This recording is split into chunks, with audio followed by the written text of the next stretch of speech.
This hour is brought to you by Sweetland Waste and Removal Service, a homegrown company serving Southern Indiana since 1995.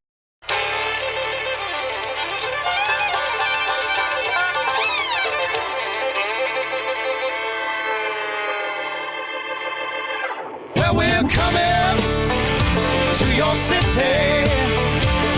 Gonna play our guitars and sing you a country song. We'll all be flying higher than a jetliner. And if you want a little bang in your yin-yang, come along. Well, come on along and welcome aboard the Indiana Sports Beat with Coy O'Leary here on this Wednesday, December 11th. Thank you so lot for joining us. Jake's at the wheel, keeping us on the track. Todd is ready after that exciting game in New York last night. And I'm here as well. Boy, that was a long night. We appreciate you joining us. Man, do we ever appreciate the people that joined us for after the game last night. I could not believe at the time, which was around 12:15 or 12:20, I don't even remember at this point, was when we got to go on, the amount of people, man, they were just frothing. They were ready for it, man. I knew Indiana fans were crazy. I didn't realize they were stupid, too. Crazy. No, they're crazy. No, I know. We love the stupidity because we're a part of it. Heck, I would have I could have talked for 5 hours last night. Eventually, some more really bad stuff would have come out of my mouth, but good thing you cut me off when you did. Indiana gets the win over UConn in a I don't even know how to describe it. I don't even know what adjective to throw on it because it was a lot of stuff. A close game. It was a close game. It was a close game. Never a positive description when the best thing we can come up with is it was a close game. They got the win. They got the win, and that's you feel a lot different about this if they don't end up with a W. That changes the whole narrative. It's nuts, and like one little play here and there makes a difference in whether we just have a pit in our stomach or whether we want to go throw up. Better than number 4 Maryland. They go down to Penn State last night, 76-69. Yep, another Big Ten game. The whole top 10 thing is just going to be a revolving door. I think throughout a good portion of this season, there's just going to be so many teams with quite a few losses. The Big Ten. I mean, what do you think the winner of the Big Ten? How many losses do you think they're going to have? You asked me this last week, and there's no way that they don't have 5 losses. I agree. With the teams right now, because you don't know who it is. Ohio State obviously looking like the best team in the Big Ten. They're going to probably be number 1 in the country now. But Penn State beats Maryland. Maryland beats whomever. Purdue beat Texas Tech.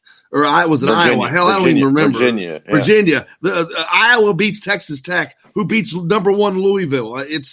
It's going to be a tough road through the Big Ten this year. There are 7 teams, at least 7, that are sitting at the top, and Indiana's not in that top 7 in my top 7. Yeah, the way they played last night, they're not. That's for sure. But there's just a lot of cleaning up to do. The good part, taken away last night. I felt like I was super critical, and then when you sit back and think it's December 10th, last night's game was on December 10th, and they made a lot of mistakes. And I guess I need to remind myself how early in the year it is, and there's a lot of time for improvement. But everybody seemed to appreciate the honesty, and that's what we've always brought here at Indiana Sports Beat. And I'm not kidding. I'm serious. That's the one thing I've tried to always do I'm very impartial. I try to be impartial, but at the same time, you got to bring the truth. And you're not as impartial, but you still bring the truth.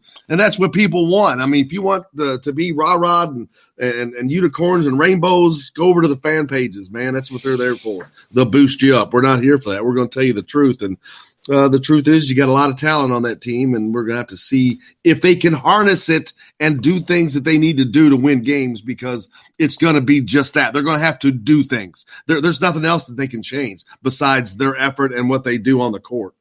Yeah, and we are what you said, but I think a lot of the negativity gets transferred and translated into saying things that we're not saying, and like last night, I know a lot of people were saying we got to have a different coach. This is just not working. We got to have a different coach, and I never go down that road. That's not at all what I say. When this team has the capability, they showed it in the Florida State game, and I'll continue to go back and harp on that. This team shows the ability to be pretty darn good and play fast and aggressive and score points without turning the ball over and making really bad, silly mistakes.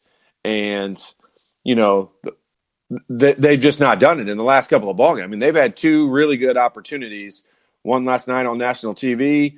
The other, their first road Big Ten game against Wisconsin Saturday, and they've just not played well. But when I state that they've not played well, like it's not like I'm sitting here saying, hey, we need mass changes and all that. I never go down that road. I like what we have. I like Archie as a basketball guy. I will continue to say that forever. And if you don't understand what that means, then you're not going to understand what that means. But he is basketball 100%, and I like my coach to be that way. And I just think they've got some guys on the floor have got to start being held accountable for the mistakes they're making, and that's the negativity that I get caught up on. Man, the numbers there are so many things that we can look at when you look at the numbers from last night. First of all, the thing that I brought up that stood out, not a single Indiana player in double figures. It would take some researching to look to see when the hell was the last time Indiana had a game with not a single double figure score, and last time they won a game without a double figure score. But if you look on the other side of the ledger, UConn, Indiana had 10 guys, 10 that scored, 4 of which were one score away from being in double figures. On the other side, UConn, they only had 6 guys that scored, and of those 6, 2 of them had 5 points or less. So everything was coming from one place, and that was Carlton and Poly last night. But I got to tell you, Cook he had 9 points, but my goodness, does he change the stinking game when he is in there? And they were very fortunate that he spent a lot of time on the pine because of foul trouble. Because when he was in there, he was making things very difficult to get shots off around the rim.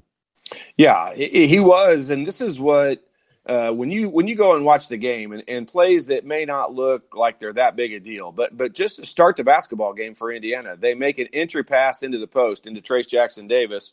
And a Cook gets a foul call and trying to jump over the back. He gets a foul call right off the bat.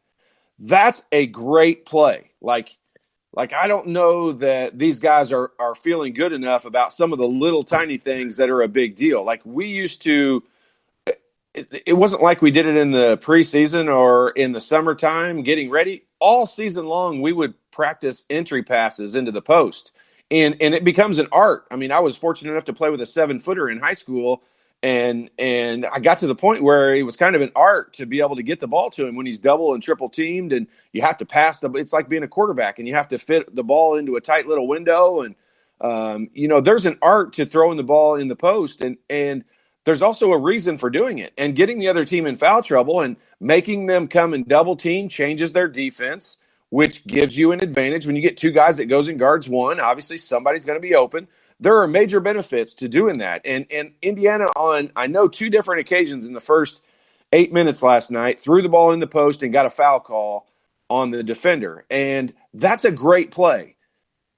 But they really go away from it. Like at that point, all of a sudden, like they should be feeding the post twice every time down the floor, as opposed to ball screening 17 times every time down the floor. And I don't think that they value that kind of stuff enough, because they could have easily put UConn's not a deep team, especially with their interior players. And they could have put UConn in a real bad position by just continuing to feed the post. Yeah. When I was rewatching the game at 3:00 in the morning, I was still driving because I couldn't sleep. Dick Vitale was saying that a lot in the second. They got to the second half. He was like, they really need to feed the post. Trace Jackson-Davis, he's not getting enough touches. He was saying, and he wasn't. They weren't getting it to him, and obviously he only had 8 shots on the night. Devontae Green and Joey Bronk, however, got 20 off between them. Of course, Joey Bronk, most of that, his flurry of activity in the second half. He was terrible in the first half. He was half there. He was like just comatose. And in the second half, man, he was a big, big reason why Indiana did what they did. Offensively. Yes. Offensively, he was a big reason they did what they did. Defensively, he still cost them some baskets. And his lack of foot speed, I'm being negative because he definitely had some positives. And right now, it seems like I'm focusing on the negatives. He had a little stretch offensively there where he was a big, big reason why Indiana was not just able to hang around, but get a lead.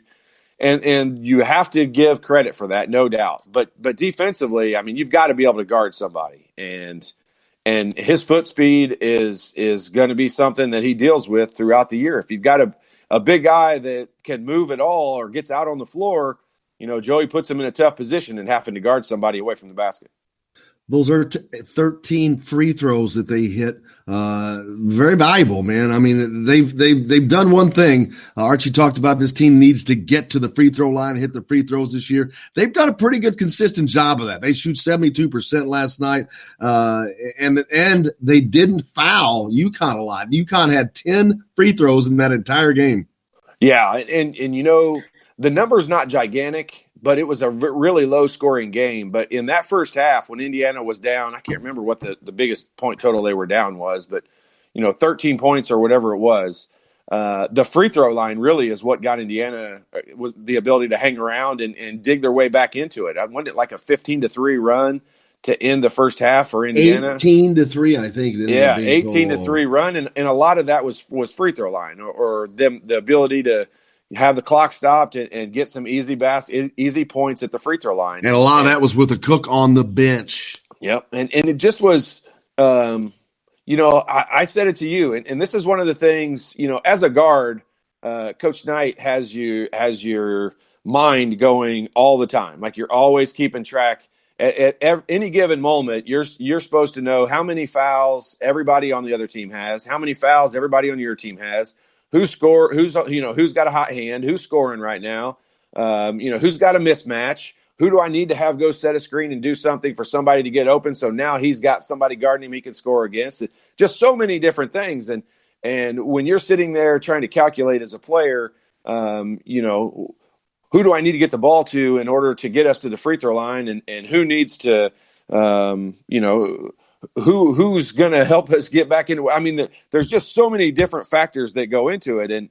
And we've talked about it, and I know we'll get more into Rob Finney and how important he is, but he's that calming factor. He's a great Archie Miller guard. He would have been a fantastic Bob Knight guard, and Bob Knight would have loved Rob Finney because he understands the game and he has a calming presence and he knows where the ball's supposed to go and he knows what's supposed to happen. And I feel like Indiana they've got to get some more guys on the floor that have a common goal of recognizing, hey, let's keep feeding the post because good things are happening when it's going in there. And you and I have talked about it game after game with Trace Jackson-Davis. He's scoring a lot of points and we're not running a whole lot of plays for him. He's doing that based on put back baskets and offensive rebounds and, just kind of trash baskets and people driving in and kicking it to him. And, we're not feeding him in the post near as much as I think Indiana needs to get to. And I don't know if they're feeding the post, period. Joker texts in, not playing well the last 2 games. Todd, could that be due to the lineups and the chemistry of those lineups with people not knowing their roles within those lineups? Like Joey Brunk was in there a scoring run. He was calling for the ball, and they did not find him enough. Yeah, I mean, I think that we can chalk it up to a bigger picture factor of, this team has not had an opportunity to practice together and play on the floor together because of the injuries. And so, yeah, it could definitely be a part of that. If guys are healthy and able to play, this is kind of the way Indiana is. So you'll know this in covering Indiana for years. They are so cautious when it comes to injuries, and they don't give out any information, and so therefore you just kind of have to jump to your own conclusions. But once a guy becomes healthy, like Rob Finney all of a sudden last night is healthy, you're healthy to play full minutes. I mean, you're healthy to play 30 minutes. You're healthy to play as many minutes as they need you for. And, Indiana very seldom puts a guy back out on the floor that's only 75 or 80% healthy. And, this is a situation I think that we all agree Rob Finney's been held out maybe one game longer than what they really had to. I would have been the first one to tell you Indiana did not need Rob Finney to go up to Wisconsin and win. And they proved us wrong with that one. And I think that's part of the reason why he was healthy. He was able to play in this one. And, the lineups, we can all sit here and play armchair quarterback. We can, I'm terrible at it, but the lineups that guys are playing way too many minutes that are not earning those minutes. And I don't want to say they're not capable of playing, but I'm going to say they're not earning those minutes right now. Yeah, we've got a lot coming up here on the program today. You're listening to Indiana Sports Beat with Coyle and Leary. Dr. J, text in. We'll get to that when we get back as well. On the program, Matt Weaver from Peaks.com will join us in the next hour. We're going to talk a little football. It's been a great week for Indiana football. Not only are they going to the Tax Slayer Gator Bowl, but commitments have been coming in, so we'll talk with Matt about that. We're going to hear from Archie Miller, Joey Brunk, Justin Smith on last night's win over UConn up in the Jimmy B Classic in New York. All that, lots more coming up. You're listening to Indiana Sports Beat with Coyle and Larry, coming to you from the Golf Club at Eagle Point Studios. Back right after this.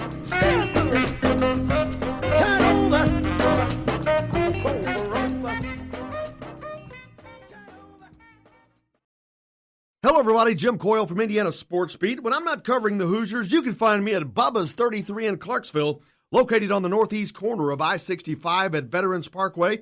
Bubba's 33 has hand-tossed pizzas, bold burgers, and ice-cold beer from a select list of local craft brewers. An incredible food selection, all made fresh daily. Whether you're meeting the team for that post-win meal in the family dining area or meeting friends for happy hour to watch the game on one of Bubba's 50 TVs. Bubba's 33 in Clarksville. Pizza, burgers, beer. We all want a winning smile for those championship photos, and that's exactly what you will get at Reynolds Family Dentistry in Sellersburg. Reynolds Family Dentistry has been serving the dental needs of Hoosier families for over 30 years. Let Doctors Roger and Jay Reynolds take care of your family. Just off of I-65 at 809 South Indiana Avenue in Sellersburg. Call 812-246-3368. That's Reynolds Family Dentistry, 812-246-3368.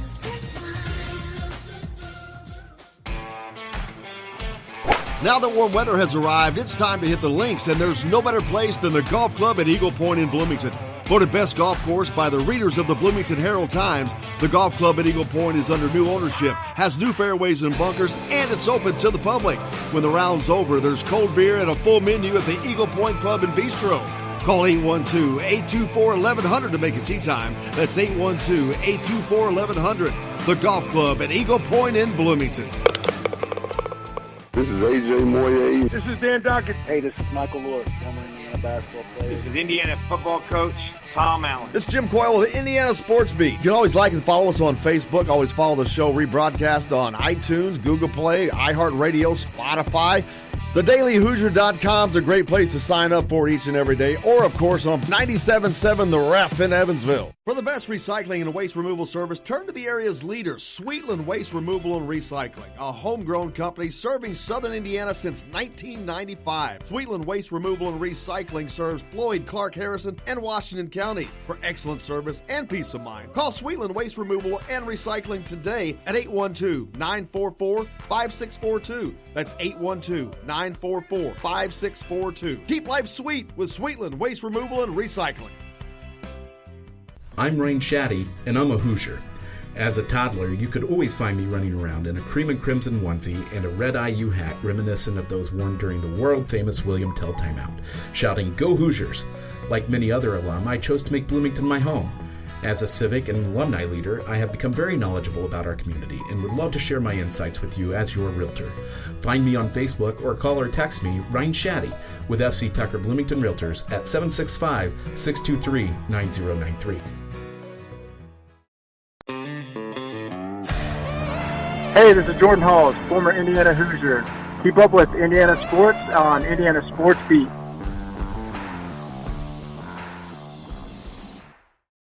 Today's guest is brought to you by Bubba's 33 in Clarksville with hand-tossed pizzas, bold burgers, and ice-cold beer. Pizza, burgers, beer. Bubba's 33 in Clarksville.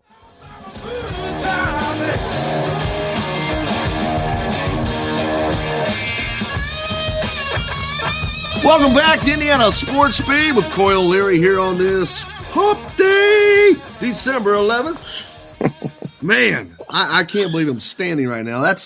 Late games, they really suck. But boy, that one was a harsh one.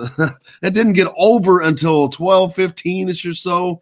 And I'm still at a loss for the great turnout, the fans that were with us on after the game at that hour. It was mind-boggling and love it.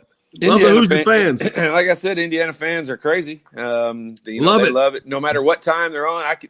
It's kind of like those old Maui Classic games. Remember some of those Maui Classic games when you played the championship? That final game used to start at like 11 o'clock at night. It was pretty miserable, but we all stayed up for it and we all watched it. And this is a when they play the way they did, and they're still able to come out with a victory, you have an excitement, but you have an anxiety about it, and you just Indiana fans like to talk about it. They like to try to figure out what could, what little thing could help to make this team better or different, and that's what makes Indiana fans special. Roger Reynolds said he had to watch it this morning. Talking about after the game, said he had to watch it this morning. Great job and a big win. Thanks, Roger. We appreciate you. I think a lot of people. I wish I could have watched it this morning. It's so funny. It's so. I wish it was me watching it this morning. Sometimes I hate to give some of my negativity about how they played in games, because you can take a game where they. I could take the Florida State game and I could come up with, some real negative plays that happened in that game. But overall they played really well. And I think it's a game like last night where there's some real silly mistakes and there's some plays that just don't make any sense. And guys are throwing the ball all over the park. And, but it's funny because then you can hear some people talk about the game and they watched it and they're like, hey, great game, great win. And, then all of a sudden I'm like, all right, do I just nod my head or do I tell them they don't know what they're talking about? Like it's funny, the wide range of opinions people have about how they played. And if you guys are looking for something to do after this show, go back and listen to After the Game with Todd Leary. You can find it on Facebook. It's on our Facebook page, Indiana Sports Books Beats, but it's on any of those in the fan pages that was shared out to there. So it's on all of those pages as well. So if you want to check that out, because I can see a lot of people have between last night and this morning already. So you can get to that and you can hear exactly what Todd thought. And let me tell you, he was raging. He's raging. I was fired up. But you don't watch the games with me all that often. I'd watch every game with you. What are you talking about? I try to be by myself when except for the home games. Yeah, the home games. I try to get off over by myself because I just talk to myself the whole time, and I'm a nervous Nelly over there. And every little mistake, I'm not the quiet guy that sits there and can be calm and watch it. Well, and I think that most people, get it because we're from the same era, and when I grew up, the coaches, it was a different era, just like you. It was different, and it's kind of.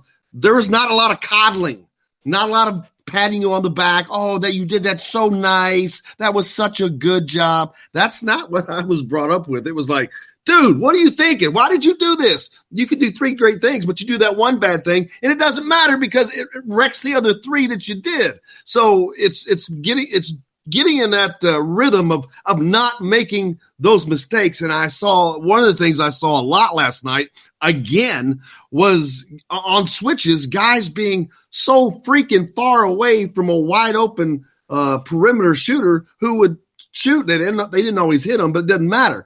They were just so wide open sometimes. And it's like they're still getting confused on these switches. Yeah, there's a big difference between making mistakes, like making a turnover. There's different levels of turnovers and there's different levels of mistakes. And when you're trying to make a good play and For whatever reason, you turn the ball over, you make a bad pass. That's one thing. You can kind of live with that. But when you're just throwing the ball all over the place, helter-skelter, and you've got a risk-reward play that, that's a 50-50 chance of working out, you can't make that play. You just got to let it go. And there was a couple of those plays last night. Like the pass Demezy Anderson tried to throw it that got bailed out by a phantom foul call. Yes. And there was another one by Devontae Green throwing at the ball to Al Durham, and he just put Al Durham in a bad position. And Al caught the ball.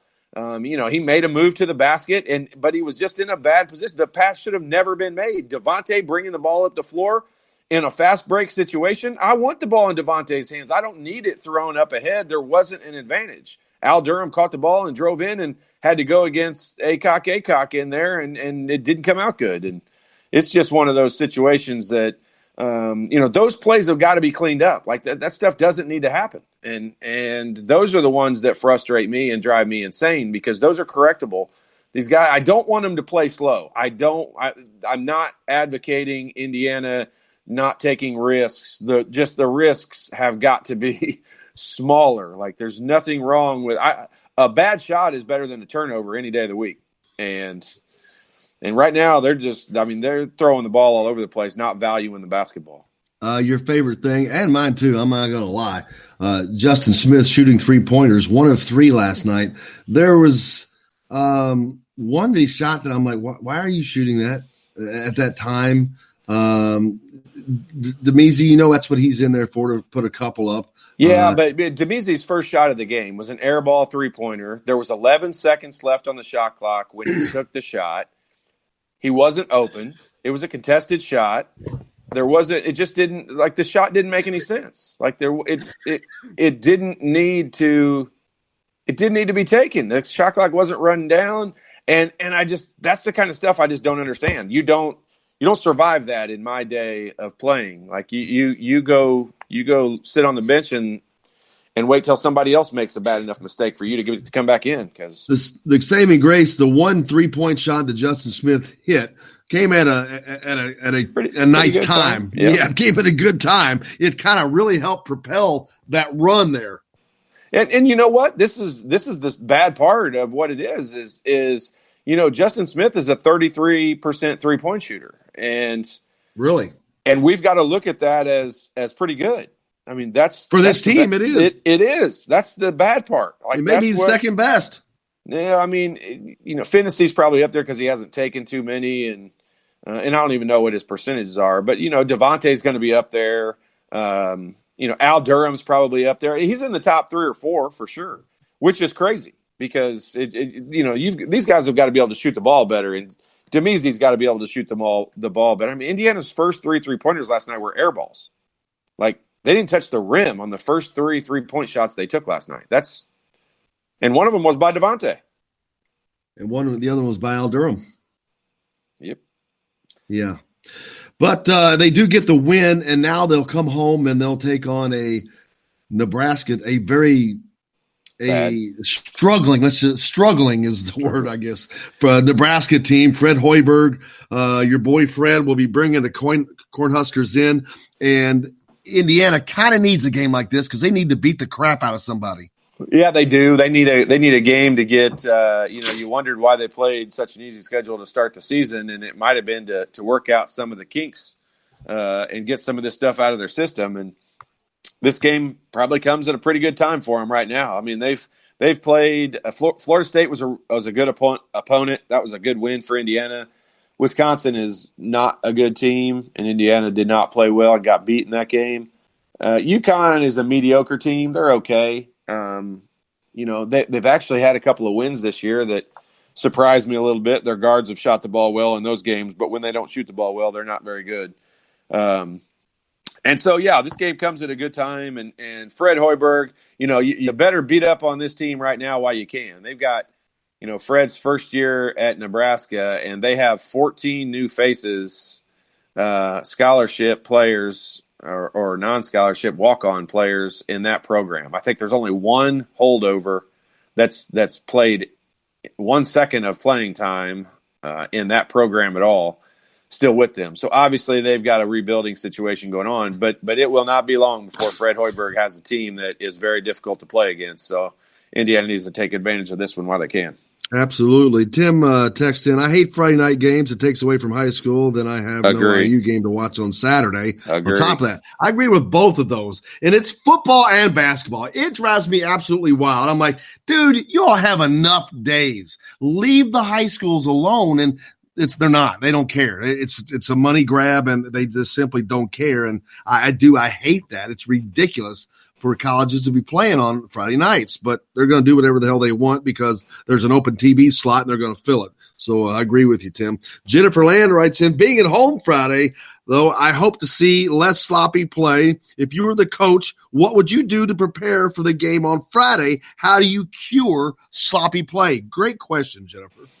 Well, I mean, you cure it by identifying the problem and identifying the situation on film, getting guys to understand that that's not. I didn't think you could fix it. No, I was just kidding. Not what we're expecting. It's not acceptable, and and then expecting guys to go out and be held accountable for continuing to make plays like that. And it'll be easier in this game because Nebraska is not very good. And when I say that, that also can be a negative because Indiana can get away with a few things that. They can't get away with against a Maryland or an Ohio State or somebody like that. And so, this is a game that can be good to help you fix some things, but, a couple of bad turnovers in this game is probably not going to cost you the game.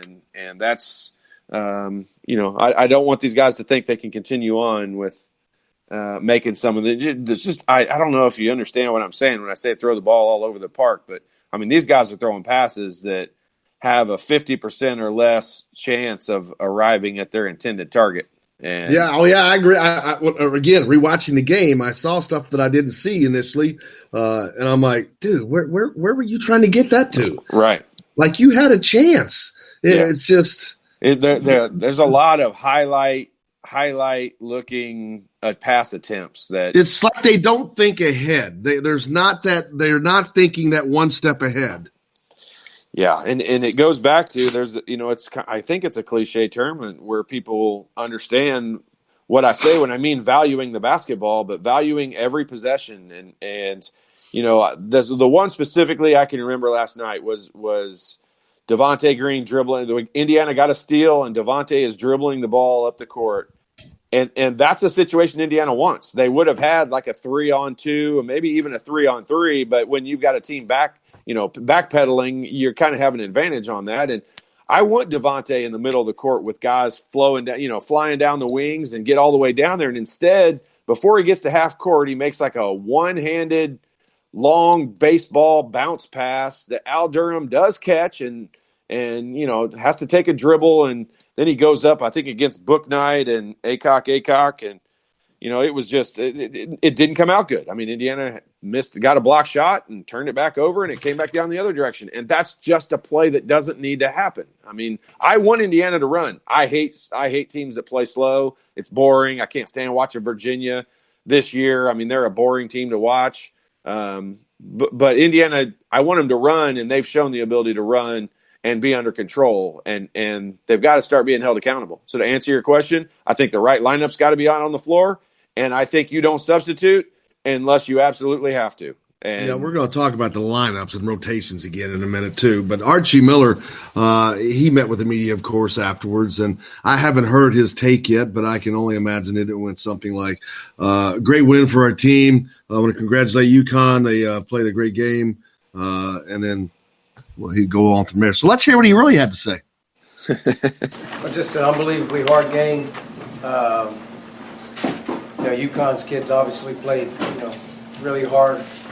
I thought our guys really dug down there after a start that was a little familiar for us here in our last couple, especially on Saturday. But, much more of a response from them, and had a lot of different guys step up and play that, maybe didn't get 20-some points in the game, but just some key plays with overall just had a lot of guys step up in key moments. And, I can't say enough about the response. It's not easy to, sort of take the medicine we had to take on Saturday by not really playing the right way. And then, I thought tonight, obviously, we were much better in the toughness category. We were much better in certain areas defensively. Obviously, it was a grinder of a game. It was very hard to finish around the basket. I think they blocked 8 shots, and everything was tough. But we missed our chances, I thought, early in the game, in transition in the first half with some sloppy play. And then obviously there were some plays in the second half that we needed to knock down to maybe give ourselves a cushion. But, guys stepped up and played, and it's good to have Finney back as well. There was Archie Miller, Indiana's head coach, after last night's win over UConn in the Jimmy V Classic. Maybe the understatement of the year. Nice to have Finney back. Oh, absolutely. What was I was going to look at? There was the 2 big guys, Cook and Carlton. Man, they were really, really disruptive when they could be in there. Who's a Cook? Who's a Cook? A Cook. Oh, it was Acock. No, it's a Cook. Oh, well, it's spelled Acock. My bad. I've been pronouncing it wrong.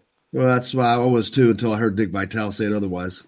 But we're basing it off of Dick Vitale's pronunciation. Yeah. I'm trusting him more. Yes. What's the world coming to? Well, yeah, absolutely. Carlton was trouble, man. He had 18 points, 9 of 14 shooting. He only had 5 rebounds. A Cook only had 5 rebounds. 10 rebounds. That many blocks. Oh my God, they had 8 blocks as a team, and they were blocking everybody. It didn't matter. Rob Finney got blocked. Joey Brunk got blocked 2 or 3 times probably. Trace Jackson Davis got blocked. Justin Smith got blocked. Getting blocked does not necessarily mean it's a bad play. No, because these guys are good and they're big.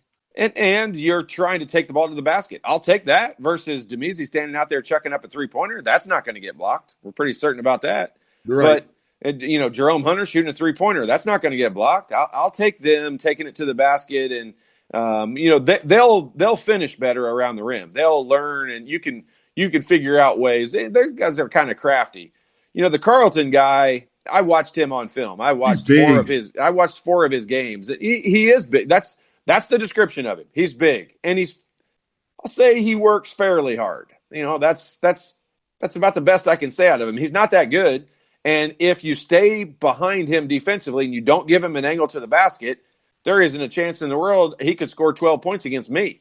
But Indiana gave him some lanes. They gave him, they let him post up too low. They defensively didn't move their feet. And that goes back to, I know it sounds like I'm singling him out, but that goes back to Joey Brunk and not being able to move his feet and get there in time.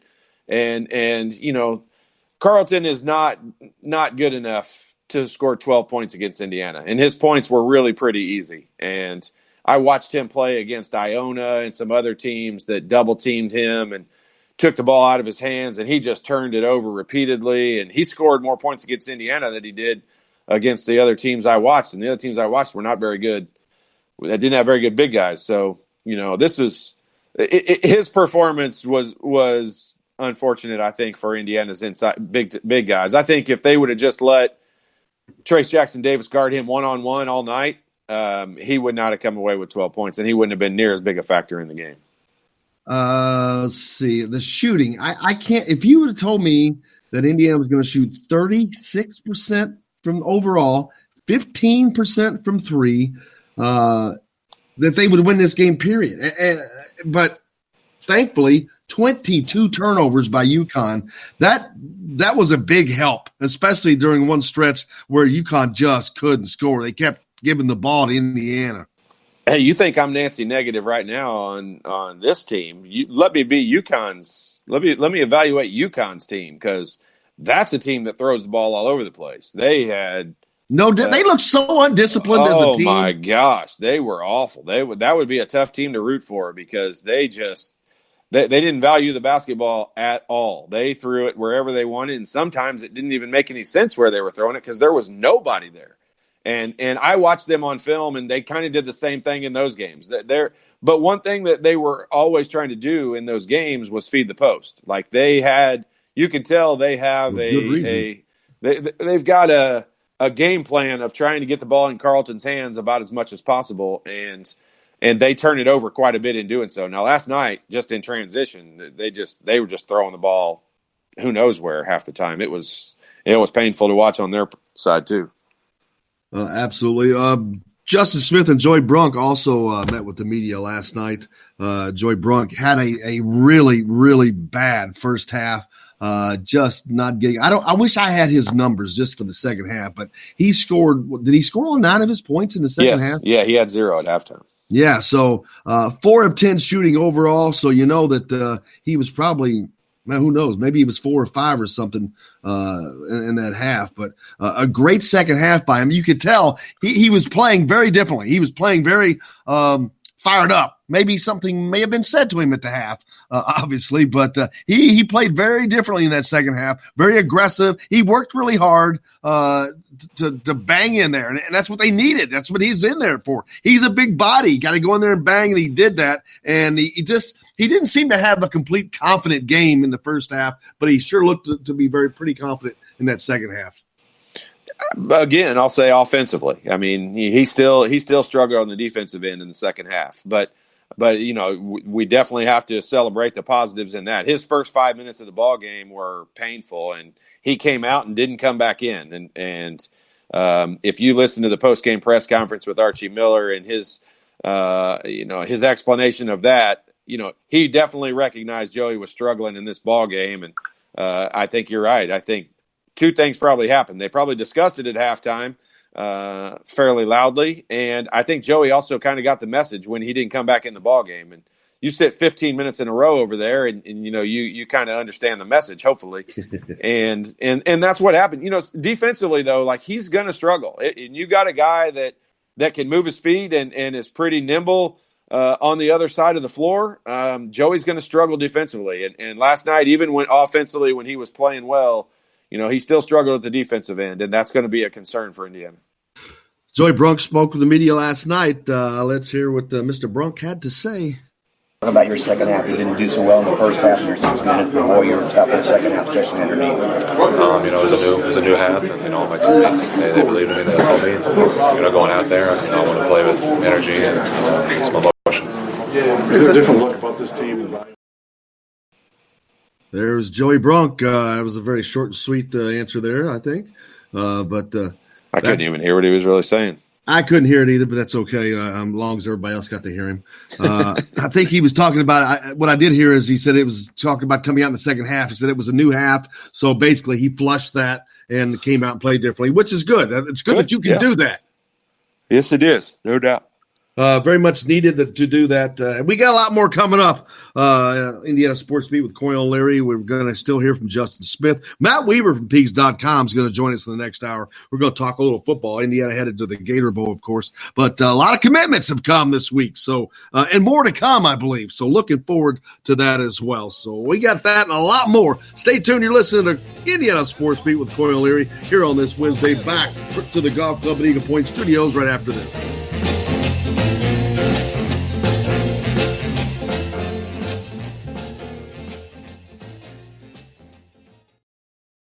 Hello, everybody. Jim Coyle from Indiana Sports Beat. When I'm not covering the Hoosiers, you can find me at Bubba's 33 in Clarksville, located on the northeast corner of I-65 at Veterans Parkway. Bubba's 33 has hand-tossed pizzas, bold burgers, and ice-cold beer from a select list of local craft brewers.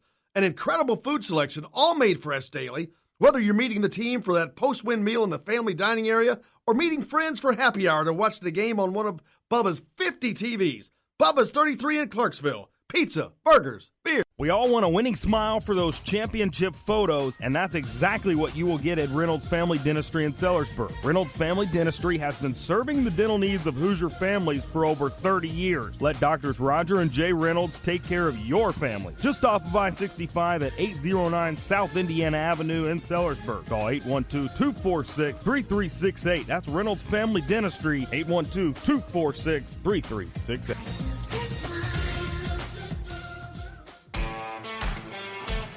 Now that warm weather has arrived, it's time to hit the links, and there's no better place than the Golf Club at Eagle Point in Bloomington.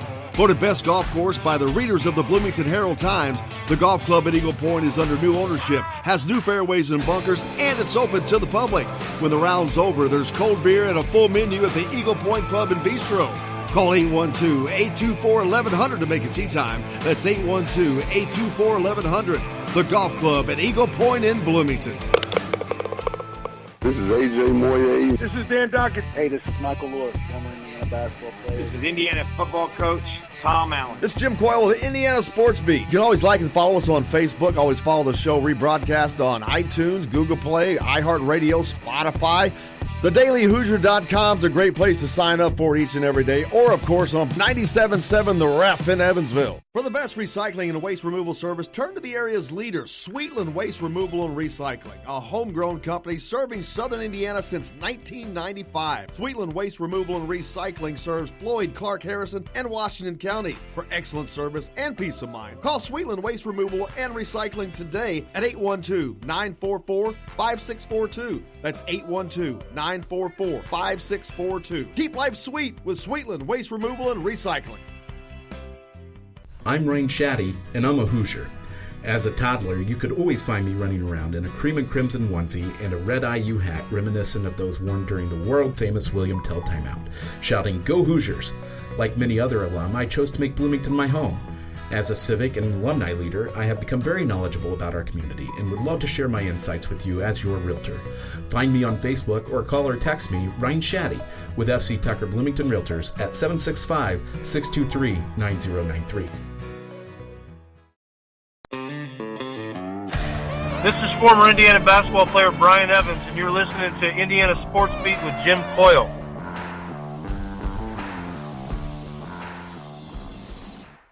Today's guest is brought to you by Reynolds Family Dentistry of Sellersburg. You need $1 million smile for those championship photos, and that's exactly what you'll get with Reynolds Family Dentistry.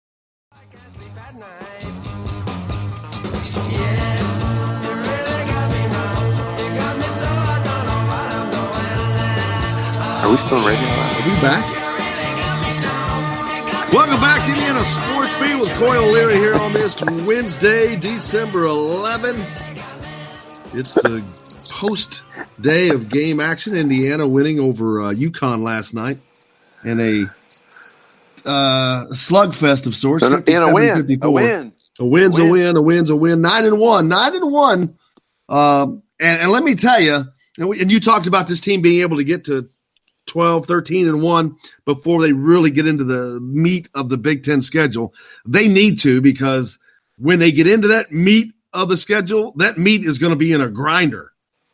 Yeah, it's a toughie, but it's that way for everybody. So that is, it just is what it is. And it's tougher for some than others. It is. In Indiana, who was it? Illinois. How about Illinois' schedule? They had to play at Maryland to start, and then who do they play? Don't they have like Ohio State tonight or something like that? Like they just had a crazy, ridiculous schedule to start the season, just for their 2 December Big Ten games. But Indiana, I thought, was very fortunate. They should have been able to go up to Wisconsin and win, and then they obviously should win the game Friday against Nebraska. So they should have started out 2-0, but that's not going to happen because they lost at Wisconsin. But once January gets here, I think it's a Maryland game right off the bat. I think they're at Maryland that first January 4th game. So they'll have to play well in that ball game. Maryland is a deep, good team with a great guard and a great big guy. So it'll be a battle right off the beginning. Wisconsin's back in action tonight. They'll take on Rutgers. Bigger game, Michigan is at Illinois tonight. That's the one, yeah. 9:00 game. Michigan 8-1, Illinois 6-3. But Illinois, they're better than people think they are. They got the big dude, and they're at home. So Michigan's big guys, they really impress me. They're so athletic and good. But I think those are the only 2 Big Ten games I think going on tonight. Don't see a line on that game. I'd like to see that. I wonder what that line is. It's got to be Michigan by 3 or 4, I bet. On the Michigan game? Yeah. Just out of curiosity. Just playing. Let's see if I can tell you what it is. Louisville, while we're waiting, number 1 Louisville goes down to Texas Tech. Chris Beard, man, they looked good last night. And again, talking the parity of college basketball this year, it's like no other. We saw it when these early season tournaments that were going on. It was like, oh wow, cool. But it's continued. It has not stopped since they've gotten back to the mainland. Man, you're like, wow, that happened. So, put them in a blender. Yeah, we've had a good mix of games to start this year out, but yeah, I mean, you talk about that Texas Tech win. I mean, they didn't have their leading scorer. I mean, Ramsey didn't even play in that game, and how about that? That's incredible. But they're one of those teams that's very difficult. They've got a great defensive strategy, and they're difficult to play against. And they've got a couple of other guys that are capable scorers, and they stepped up and scored big last night. That Moretti kid is pretty darn good, and they had some other guys step up and guys come in off the bench and score, 10 points for one guy. And they just, you look at their starting lineup last night without their leading scorer and their scoring. They had one guy with 7, one with 8, one with 9, one with 13, and one with 18. And so they had guys step up and pick up for the Ramsey, who didn't play for him. But Louisville on the flip side, I mean, Indiana came away with a win, so we can talk about some of the negativity and still feel decent about it. Louisville looked awful last night, and their leading scorer, Nora, I don't know if I'm supposed to pronounce that right, and I should ask Dick Vitale how to pronounce that. I mean, this guy was 4 for 16 in the game and took 16 shots and only scored 14 points. He shot him out of the game and he killed him, and they just didn't have anybody else step up and able to pick that up. And Texas Tech, you give them a lead, and they're going to come away and probably on the good side of it. And, we could be sitting here talking about rooting for Louisville last night. I mean, they just looked miserable. They did not look like the number 1. They didn't look like the number 10. They didn't look like a top 25 team last night. They looked pretty miserable. Indiana looked miserable against Wisconsin the other day, and Justin Smith talked about bouncing back from that loss in last night's game. Let's hear what he had to say. We were looking to really respond after the Wisconsin game. They jumped out on us early this game, but we were able to really weather the storm and really fight back and do what we needed to do. There's Justin Smith talking about bouncing back. I mean, we'll get some better clips on her next time. But we got a lot more coming up. We're not done here yet, but in the next hour, we'll hear more from those guys. And Michigan, Illinois is a picket. Michigan, Illinois is a picket in the game. Are you kidding me, man? I'm not. Wow. Dude, what does that say about the depth of the Big Ten? It's nuts. Number 5 Michigan is a picket against Illinois. Yeah, Is Illinois not even ranked? No, they're 5-3 or 6-3 or whatever. And it's a pick'em game with a top 5 team in the country. Illinois had Maryland down by 14 points at halftime. It was 39-25 at halftime at Maryland, just on Saturday. So did I mention that Penn State beat Maryland last night? Did we mention like that a yet? drum, not just beat them; they smacked them. I know it got fairly close towards the end, but they were up by 10 to 15 points throughout the whole game. Like it was beat down. Dr. J texts in and says, I would like to hear more from Todd about our newest 3-point threat, Justin Smith. Then sarcasm. Whoa, we got to save that for the next hour because we only got about 2 minutes left. Yeah, you guys are just setting me up for just continuing to put the hammer down on some of these guys shooting 3-pointers that shouldn't be shooting them, and it's just, my feeling on it. Those are just like turnovers. Those bad shots are miserable, and when guys continue to take them, eventually it's got to be brought to their attention, and that goes to the coaching staff. And when I say that, it doesn't mean I want the coaching staff to change. I love Archie Miller, and I love the group of coaches we have. So please don't take that any other way, but the coaching staff needs to get these guys to understand those are bad shots and you should not be taking those shots.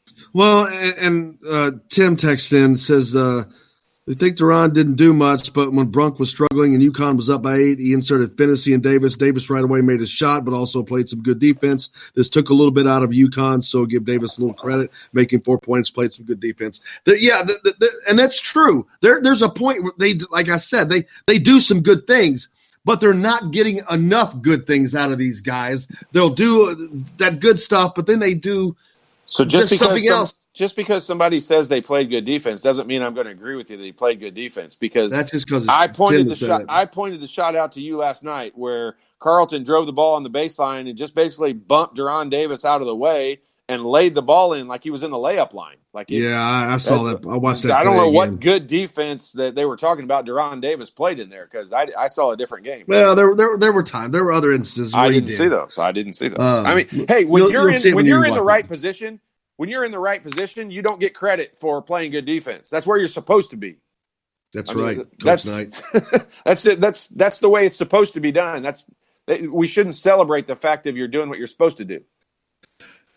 We got a lot more coming up here on Indiana Sports Beat with Coyle and Leary. We're going to hear from Matt Weaver from Peaks.com. We're going to talk a little football as the Hoosiers are heading to the Gator Bowl in Jacksonville. We got a lot more information to come up about that. Because we're going to be live from Jacksonville for you. So looking forward to that and talking about that and a lot more. We got a lot more to get to here on the program. Stay tuned. We're coming back to the Golf Club at Eagle Point Studios with all that and more right after this. What you got to say?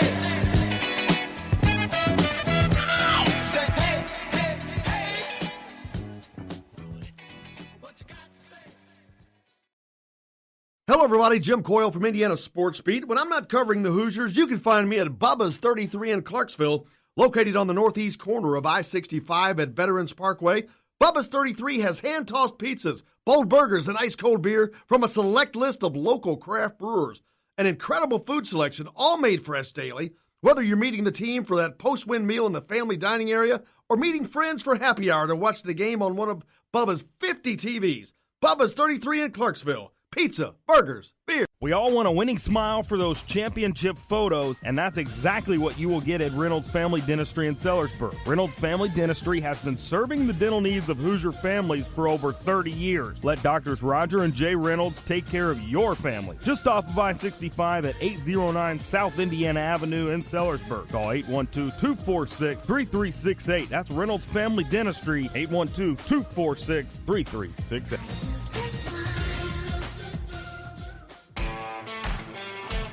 Now that warm weather has arrived, it's time to hit the links, and there's no better place than the Golf Club at Eagle Point in Bloomington. Voted best golf course by the readers of the Bloomington Herald-Times, the Golf Club at Eagle Point is under new ownership, has new fairways and bunkers, and it's open to the public. When the round's over, there's cold beer and a full menu at the Eagle Point Pub and Bistro. Call 812-824-1100 to make a tee time. That's 812-824-1100. The Golf Club at Eagle Point in Bloomington. This is AJ Moye. This is Dan Dockett. Hey, this is Michael Lord, former Indiana basketball player. This is Indiana football coach Tom Allen. This is Jim Coyle with the Indiana Sports Beat. You can always like and follow us on Facebook. Always follow the show rebroadcast on iTunes, Google Play, iHeartRadio, Spotify. TheDailyHoosier.com is a great place to sign up for each and every day, or, of course, on 97.7 The Ref in Evansville. For the best recycling and waste removal service, turn to the area's leader, Sweetland Waste Removal and Recycling, a homegrown company serving southern Indiana since 1995. Sweetland Waste Removal and Recycling serves Floyd, Clark, Harrison, and Washington counties. For excellent service and peace of mind, call Sweetland Waste Removal and Recycling today at 812-944-5642. That's 812-944-5642. Keep life sweet with Sweetland Waste Removal and Recycling. I'm Rain Shaddy, and I'm a Hoosier.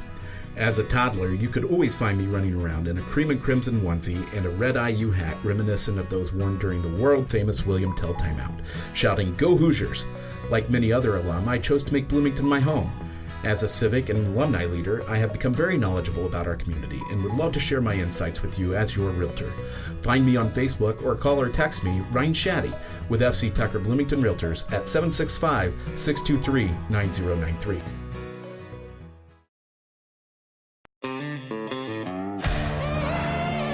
Hey sports fans, this is Lily King. Make sure you tune into Indiana Sports Beat with Jim Coyle.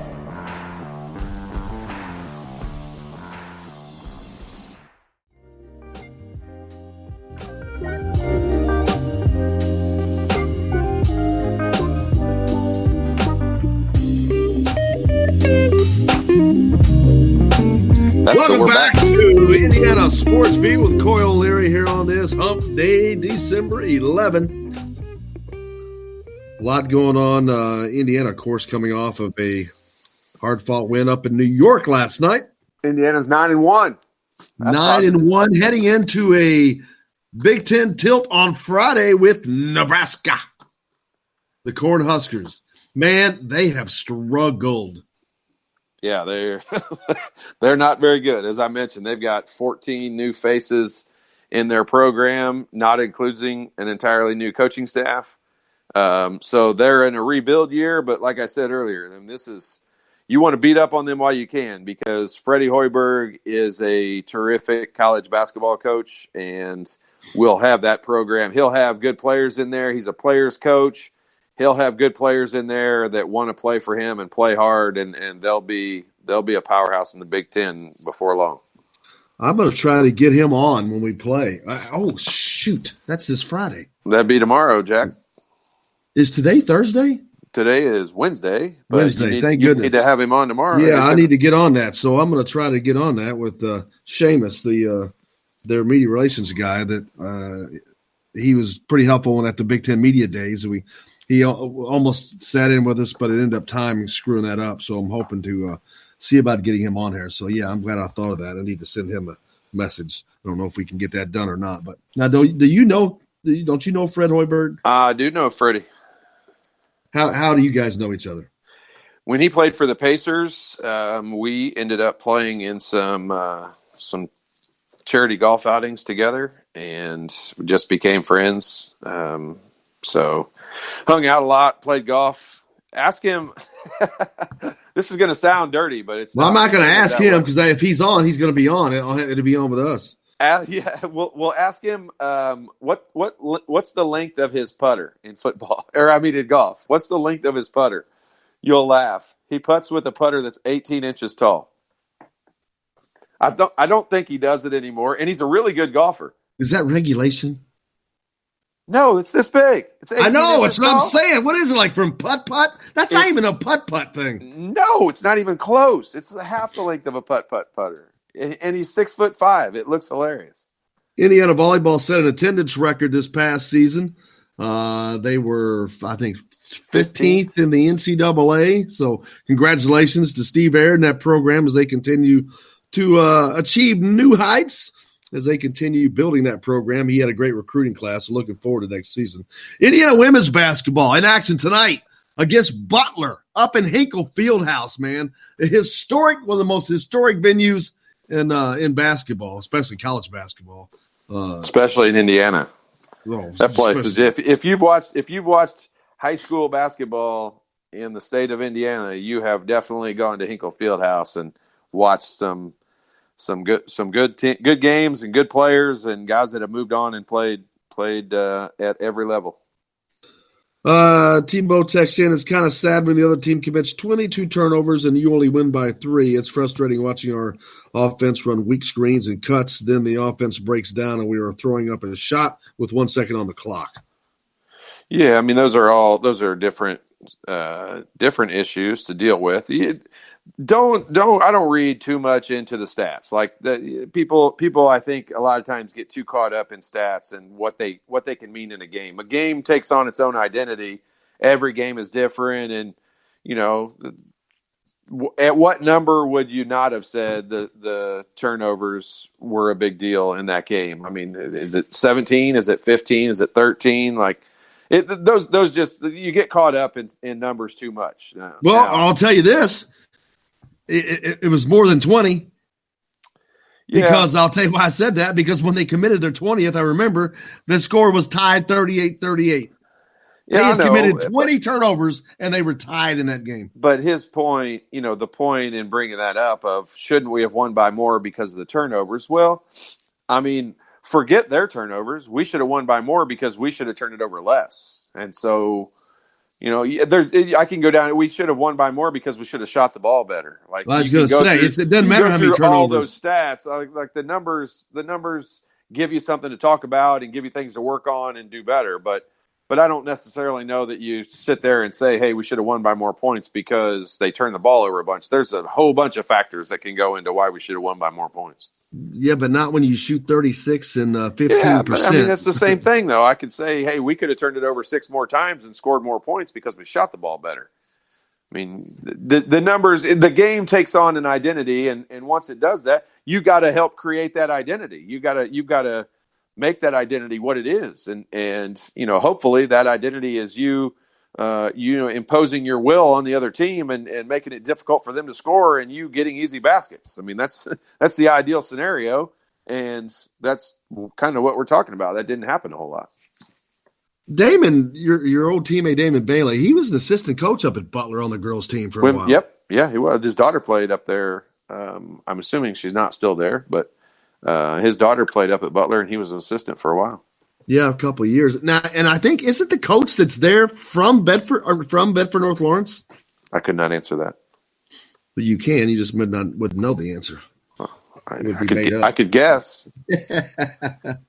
Yeah, I know that was the case because that's how Damon ended up there. Didn't Damon? He was the girls' coach at Bedford, wasn't he? I mean, let's add all this together. His daughter played at Bedford. He was probably the coach. His daughter went on to Butler. They brought him in as an assistant. I mean, the Bedford coach. I think left. Worked. I think the Bedford coach left and went to Butler, and then that succession kind of followed along, is what happened. But yeah, so in Indiana taking on the Butler Bulldogs tonight up there in Hinkle Fieldhouse, like I mentioned. So, and they're looking good. They're ranked number 12 in the country right now. Man, they've got a great season going, and it doesn't look to be slowing down any. They've been playing so well defensively, and they haven't even had their best defensive player in Bindu Yaney, who should be back sometime soon. I thought I heard him say maybe tonight. Yeah, I mean, I think that might be the case tonight. But, first game back, you don't know what that's going to be like. It's kind of like the Rob Finney deal. But he's been different. When he's been in, he's looked fine. Whenever if it's this game or 4 games ago when he came in, it's like he's looked pretty good out there. Did you not take your ADD medicine today? No. You didn't take your ADD medication? You're jumping all over the place. I'm telling you, man. Damon Bailey and Butler and BNL to – there you go. If it pops in my mind, it comes out in my mouth. I love it. Well, the fun part is we're IU basketball fans, so no matter what topic we end up talking about, somehow it winds itself back around to be talking about IU basketball. So I'm okay with that. But guess what? I just like making fun of you. And up next is Indiana football because Matt Weaver will be joining us. And you'll figure out a way to spin that into something about IU basketball. That's why I love it. Maybe I can just start thinking in my head right now what to do. Another text into the program from Tim. Well, on the bright side, we did win a road game. No, it's not a road game, Tim. That was a neutral court. We won a game outside of Assembly Hall. That. I'll half agree with you, Tim, for the first time in a while. Give you that one. How many times did you guys see that Vital kid walk and carry the ball or not get called last night? I didn't pay attention to that, but I'm sure maybe he did. That whole carry thing is until they make that a point of emphasis, guys are going to keep getting away. Did you see LeBron the other night? Did you see LeBron dribbling the ball? Oh my gosh, it's a riot. You see some of those videos of like. Did he have a handle on it? He literally took 3 steps and held the ball in his hand, palm underneath the basketball, while play's still going on, and he's still taking steps and walking for a solid 8 feet. And then dribbled again, and referees never said a word. The guy guarding him was standing there, like pointing at it with both hands out, like, why are you not watching? How's he able to do this? It makes no sense. He literally should have just walked all the way into the basket and laid it in because I don't think they would have called anything. It's pretty funny. Yeah, some people have they've got a wider berth of things they can get away with. Yeah, I mean, he falls in that category. I'd say he does. Wouldn't it be cool to see him play football? We've seen him win NBA championships. We've seen him go to the finals and all that. I'm played out on the whole LeBron and the NBA thing. I want to see LeBron as a tight end or a defensive end. Wouldn't you pay to see that? Tim said he'll take half right over you being all the way wrong. Boy, you guys are going to have fun when we are down at Bubba's. That makes you happy, Tim. I'll go with it. you're a listener. Listener's always right. So look at you. Look at you. Proud of you. I'm proud of you. Yeah, I mean, guy makes a stupid statement. You still got to make him feel good. It's okay. Man, Indiana now, and it's also, this is a quick turnaround. Again, Indiana's lucky, in my mind, to be playing Nebraska Friday or whenever this next game is. And this is a short turnaround for a trip, a late night game, a long trip. This is a short turnaround. Yeah, and it's coming at a time when, because next week's probably finals week, isn't it? I would assume it probably. Yeah, is. this is the dead week. So. Yeah, and that week is always a terrible week. Trying to finish up, especially, I know you don't like to say this about Indiana, but I mean, being a young team like they are, they've got for Trace Jackson Davis and for Armand Franklin. They're not young. This is their finishing up their first semester. I mean, you're finishing up your classes. It's not easy. I mean, taking those finals, I can remember sitting in Buzz Kirpius's office with tutors running in one door and out Kirpius, another. My gosh, I haven't heard that name in so long. Man, she was Holy so great. cow! That whole staff was great, and man, I'm telling you, it was nip and tuck my first semester. I can tell you, I took a couple classes I shouldn't have been taking, and I can remember sitting during that week, sitting in Buzz's office, in the academic office over there. It was in Assembly Hall right off the floor, and I'd left practice and would go in and sit in that office and have tutors walk in, and one tutor would high-five another as they walked in and out the door, trying to help me get through classes. I wasn't – I know it's shocking for you to maybe understand, but I wasn't the smartest guy in the world. I know today, as much knowledge as I give you, it's hard to believe that. But stunning. I wasn't great in school, and I ended up graduating with like a 3.5. And I'm more proud of that than I am anything I did in basketball, because that was pure effort, because I was not – it didn't come naturally to me. I'll assure you that. Well, I won't take that away from you. What'd you say, Jake? C's get degrees. Who was that jackass that said that on the Fox broadcast about the women's team? It's not the women's soccer team was being recognized at a basketball game because of their high GPA, and he made that comment. I can't remember who it was. I'm sure we'll get a text in a minute, but it's pretty funny. What's wrong with that comment? It's pretty funny because he was cracking on Indiana's women's soccer team, who had like the highest GPA in the conference or something, and he goes, "There you go, C's to get degrees." And it's like, well, he caught a lot of flack over it. I'll tell you that. Come on, you're taking that too serious. That's pretty funny. Yeah, he said. It was a slight. There was a definitive slight. Trust me. Hey, we got a lot more coming up. Matt Weaver's going to join us next from Peaks.com. We're talking a little bit of Gator Bowl, but more importantly, Indiana getting a lot of commitments in. They're feeling the love. We'll got all that and plenty more. Stay tuned. You're listening to Indiana Sports Beat with Coy O'Leary, coming to you from the Golf Club at Eagle Point Studios. Back right after this.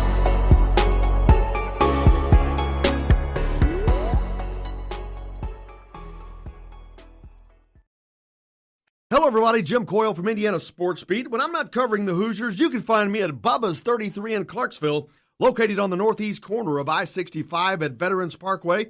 Bubba's 33 has hand-tossed pizzas, bold burgers, and ice-cold beer from a select list of local craft brewers. An incredible food selection, all made fresh daily. Whether you're meeting the team for that post-win meal in the family dining area or meeting friends for happy hour to watch the game on one of Bubba's 50 TVs. Bubba's 33 in Clarksville. Pizza, burgers, beer. We all want a winning smile for those championship photos, and that's exactly what you will get at Reynolds Family Dentistry in Sellersburg. Reynolds Family Dentistry has been serving the dental needs of Hoosier families for over 30 years. Let Doctors Roger and Jay Reynolds take care of your family. Just off of I-65 at 809 South Indiana Avenue in Sellersburg. Call 812-246-3368. That's Reynolds Family Dentistry, 812-246-3368.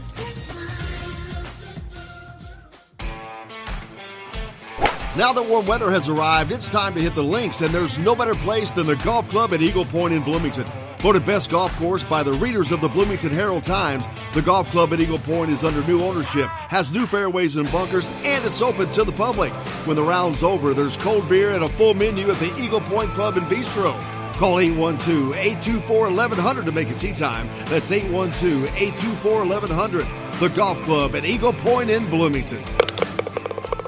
This is AJ Moye. This is Dan Dockett. Hey, this is Michael Lord, former Indiana basketball player. This is Indiana football coach Tom Allen. This is Jim Coyle with the Indiana Sports Beat. You can always like and follow us on Facebook. Always follow the show rebroadcast on iTunes, Google Play, iHeartRadio, Spotify. TheDailyHoosier.com is a great place to sign up for each and every day, or, of course, on 97.7 The Ref in Evansville. For the best recycling and waste removal service, turn to the area's leader, Sweetland Waste Removal and Recycling, a homegrown company serving southern Indiana since 1995. Sweetland Waste Removal and Recycling serves Floyd, Clark, Harrison, and Washington counties. For excellent service and peace of mind, call Sweetland Waste Removal and Recycling today at 812-944-5642. That's 812-944-5642. Keep life sweet with Sweetland Waste Removal and Recycling. I'm Rain Shaddy, and I'm a Hoosier. As a toddler, you could always find me running around in a cream and crimson onesie and a red IU hat reminiscent of those worn during the world-famous William Tell timeout, shouting, "Go Hoosiers!" Like many other alum, I chose to make Bloomington my home. As a civic and alumni leader, I have become very knowledgeable about our community and would love to share my insights with you as your realtor.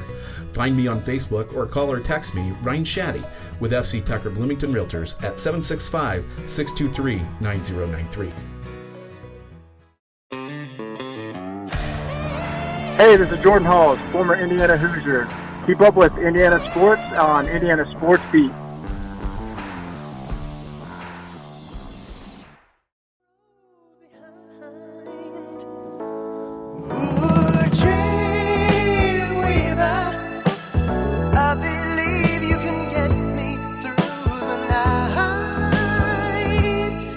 You're not dreaming. It's welcome back to Indiana Sports Beat with Coyle Leary here on this Wednesday, and you know what that means. Joined by our good friend Matt Weaver from Peaks.com. Matthew, how are you, brother? I'm doing okay. How are you guys? I can't complain other than I got no sleep. Late basketball game, and then couldn't sleep. Watched the game again, and now here I am. So hope you had a better evening. Yeah, it wasn't too bad. I mean, I stayed up for the game and then hit the sack afterwards, so I got a little bit more sleep than you did. It's been a great week for Indiana football, Matt. Now, I mean, of course, the big news, Indiana going to their first bowl game in Florida in program history, going to the Gator Bowl, taking on Tennessee, a team out of the SEC. It's just nothing but good news. And then on top of that, we'll have a lot of commitments to talk about as well. But first, just getting that bowl bid to the Gator Bowl, that is huge for this program. Yeah, it was, and obviously there was some, going into the this final or the championship weekend with all the conference title games. There was, some question. It looked like going into the weekend, it looked like it was more likely to be like the Pinstripe Bowl than a bowl game down in Florida or even the Music City Bowl, which it looked like it might be a possibility. But Wisconsin put on a good show. I think the game that really probably helped Indiana was Oregon really blowing the doors off Utah. Yeah. Because I think that probably dropped Utah down far enough that it kept Penn State and Wisconsin ahead of them. All those factors coming together and getting two teams in the New Year's Six, and obviously Ohio State being in the playoff, which was a no-brainer. That pushed Indiana up to it was kind of weird. Indiana picked the wrong season, I guess, to have an 8-win season because there were so many teams in the Big Ten. I think it was 6 that had 8 or 9 wins or something like that in the Big Ten. It was kind of crazy. So, but you know what? In the end, it worked out. They get to go to Florida for the first time ever for a bowl game in program history, and playing a hot Tennessee team in Jacksonville. It should be a good game. Yeah, I know the players are just stoked because Indiana boasts the most Florida players on a roster in the Big Ten, and these guys are excited about going down there and playing. And this is going to be even bigger, though, from a recruiting standpoint. Yeah, I mean, obviously Jacksonville's an area they recruit. They recruit obviously the entire state. I mean, Florida, I always kind of call it. It's almost like the second in-state recruiting area. I mean, obviously you have Indiana where basically the entire staff has their own recruiting area, but I think they have 7 or 8 coaches who recruit down in the state of Florida out of the 10 on staff. I mean, they treat it like it's almost like an in-state, area as far as recruiting goes. And And it's obviously paid off. Like you said, they got, I think, around 24, guys from the state of Florida on the roster. And this will give these guys a chance. Obviously some of them are from South Florida or over by Tampa, but still it's, closer to home. They can have family and friends come. And it's really a cool thing for those guys. And obviously it looks good. The other thing, is on that night, this is going to be the only show. There's no NFL game. There's no other college football games, bowl games. So this game is going to be the main attraction if you want to watch, football on Thursday, January 2nd. Yeah, and that's another, not that you need another reason, but another important reason for Indiana to play well, to use that as a recruiting, basically it's a recruiting infomercial if you play well. Oh, absolutely. Absolutely it is. And because, if obviously, guys are, if they're going to watch a college football game, and I'm sure there'll be a lot of eyes on TV sets, especially guys that Indiana's going after.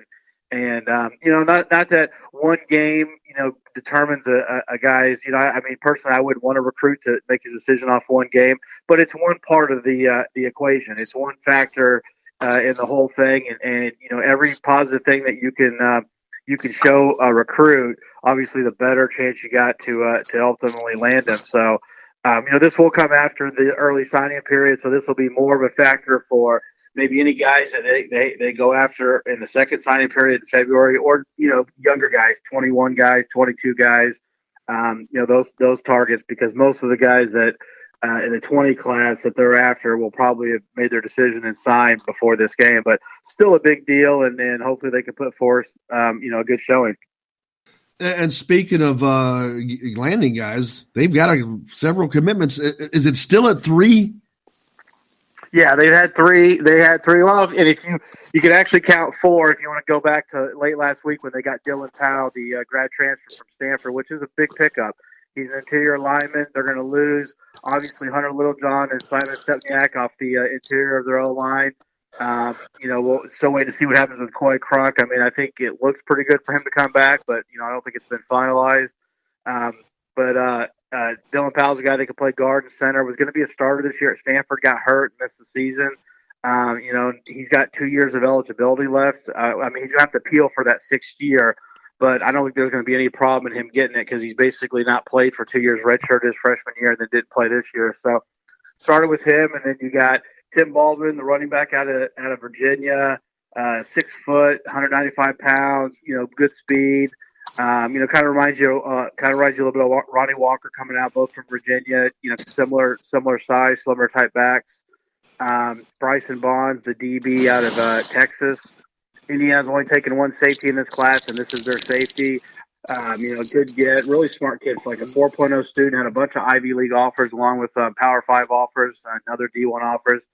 Long. We'll be able to get bigger, 6'1", I think 180. He might be a guy that even grows into a Husky. You just never know, but good body frame. And then the last guy that committed was A.J. Barner, who kind of blew up this year. Was committed to Ohio, didn't have a ton of recruiting attention going into the season, was Northeast. He actually plays middle linebacker, 6'5", 225. Played middle linebacker. Indiana's recruited him as a tight end, athletic kid, but he was Northeast Ohio Defensive Player of the Year. They play some good football up in that part of they play good football all over Ohio, but definitely up in the northeastern part of the state. And to be the Defensive Player of the Year shows kind of ability he has. He's athletic, long. He's going to get bigger, and they really like him as a tight end, as I said. So 3 good gets, and they still got some spots left, and another recruiting weekend coming up this weekend before signing day is a week from today. Well, looking forward to that as Indiana taking full advantage on the successful season they've had. And no matter what, it's going to be a successful season. But, of course, Tom Allen, and they've talked about all the way through this, that one of the goals was to win the bowl game. Indiana has not done that since the Copper Bowl 91 over Baylor. But also with the fact that a good season they've had so far, but they've got the teams they've beaten losing records for those guys. How important is it for Indiana to finish the season with a bowl win, beating a Tennessee team that is kind of hot, but more importantly, finishing it off with a team that's out of the SEC, so that adds a little cachet to it as well.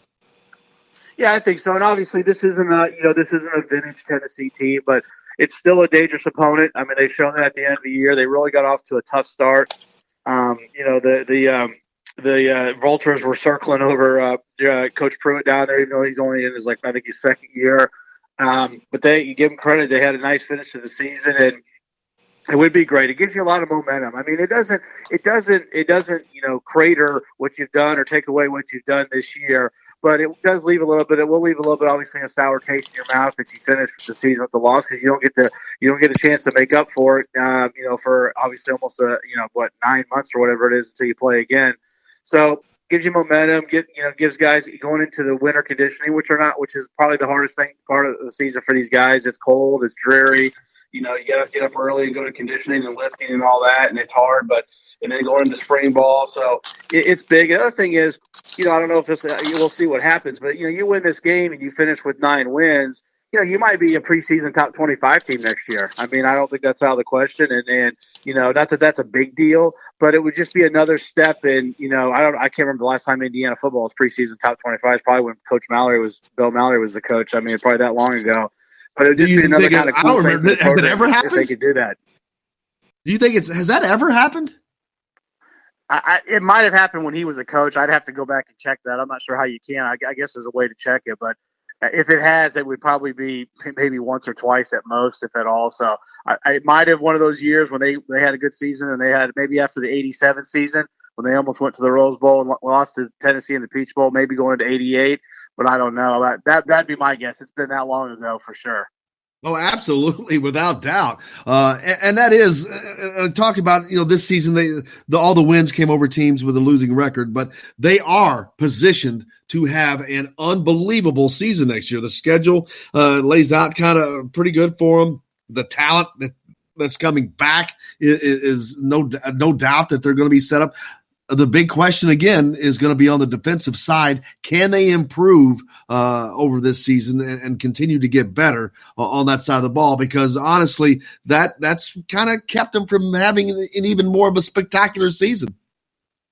Yeah, and I don't know if there's any doubt about that. And that's just the one thing is, and people sometimes look at it as an excuse. They are playing young guys, and obviously a lot of teams are playing young players. But on defense, it can be a little bit tougher. That defense is just tough to play anyways. The way the rules are set up anymore in football, no matter what level, it's geared towards offense and scoring points. I mean, it's really difficult. But they're going to have a lot of guys back on the D-line. They really only lose one guy of significance, and that's Alan Stallings. At linebacker, they lose Raekwon, who's been a terrific player, but they got guys back in the secondary. The only guy of significance that's been really playing a ton lately is Khalil Bryant. Andre Brown's a senior, but he's been more of a backup recently and kind of moving to some in at safety. So we have a lot of guys back. They've redshirted some really good players. They got some good defensive players in the class. So, to me, the biggest thing that this team needs to do defensively to take the next step is pass rush. They need to get better where they can get pressure on the quarterback without blitzing, because when they blitz this year, it's worked some, but probably more times than not, it's really hurt them. It hurt them against Purdue. It's hurt them in a lot of games because to get pressure, they had to take chances. And when you take chances, you put guys on an island, you're going to give up some big plays. And so they need to find a guy or two who can really impact them on the D-line that other teams have to scheme for as far as getting pressure on the quarterback. They can do that, and I think this defense will take the next step and get back to where they were a few years ago, to top 25, 30 defense. And I know we've talked about the commitments they've had this week, and no one works harder on that than you do. They don't seem to be done just yet. As far as recruiting? Yes. Oh, yeah. They're definitely trying to get – they're still going after Deontay Craig, the kid from Culver, who everybody knows him for basketball because he's been on a couple teams that won the state. I think last year they went to state, and teammate Trey Galloway, who's signed with Indiana basketball, but he's a heck of a football player, and he's committed to Iowa. They're still working that hard. They got a week. So if you're going to change his mind, you're going to have to do it quick. But they've got some other guys out there that they're, Jason Harris, the 4-star defensive end from Arizona, was in this past weekend. They knocked it out of the park with him. Does that mean they're going to get him? No, sometimes you can do everything right and you still finish second recruiting. That's just how it goes. But he came across the country in December, and, let's be honest, people from Arizona aren't flying across the country to visit Indiana in the middle of December, unless they have a good reason to. So he loved it.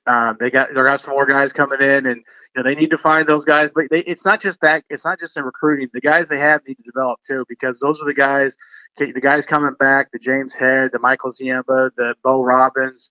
Those guys need to step up their game, keep getting better, so that you don't have to rely on a freshman to come in and be that pass rusher that you've been lacking.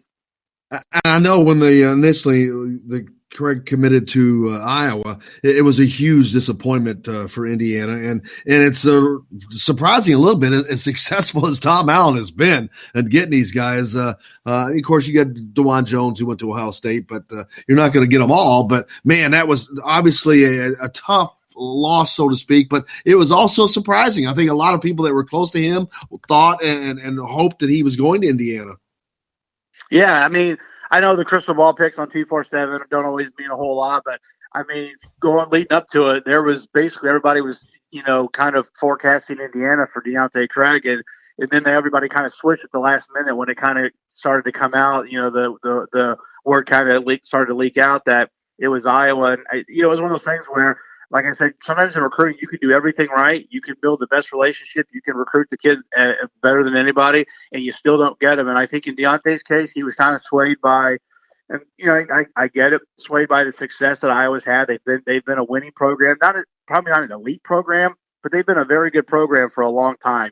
8-9 wins almost every year, and then they got great fan support. And I think those two things kind of played into it.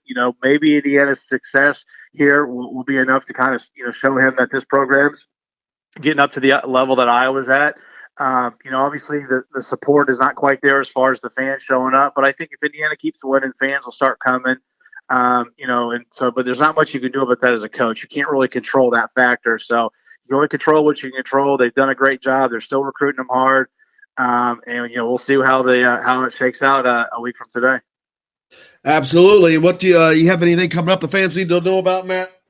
Yeah, I'll have a couple more. I talked to, got some stories out. We did 247 on some visitors this past week, and I have a couple more guys who were already committed. Luke Wigington and Brady Feeney, a couple great guys, good linemen. Luke's going to be here mid-year. Brady's a good-looking player, so have some stories on that, and then. I'll be updating. I put out a story on where all the coaches are recruiting this week, and I'll be updating that today. We've got some new names, and then hopefully we'll have not hopefully, but I should have a visitor list for this upcoming weekend. Last weekend, like I said, before this signing period, so this could be a big one. There might be a couple more commits in this group that's coming to Bloomington on Friday. Looking forward to it, man. I can't thank you enough. As always, look forward to doing it again next week, and look forward to counting down to Jacksonville. I appreciate it. Have a good week. You betcha. Matt Weaver from Peaks.com joining us as he does each and every week. We appreciate him very much. So we got a lot more coming up as we round out the show today here on Indiana Sports Beat with Coyle Leary. We're back with that right after this from the Golf Club at Eagle Point Studios. See you in a minute.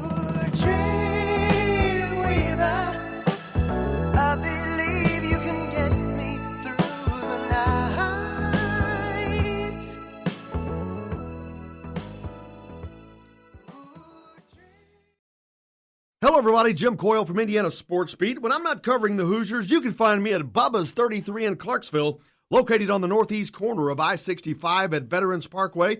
Bubba's 33 has hand-tossed pizzas, bold burgers, and ice-cold beer from a select list of local craft brewers.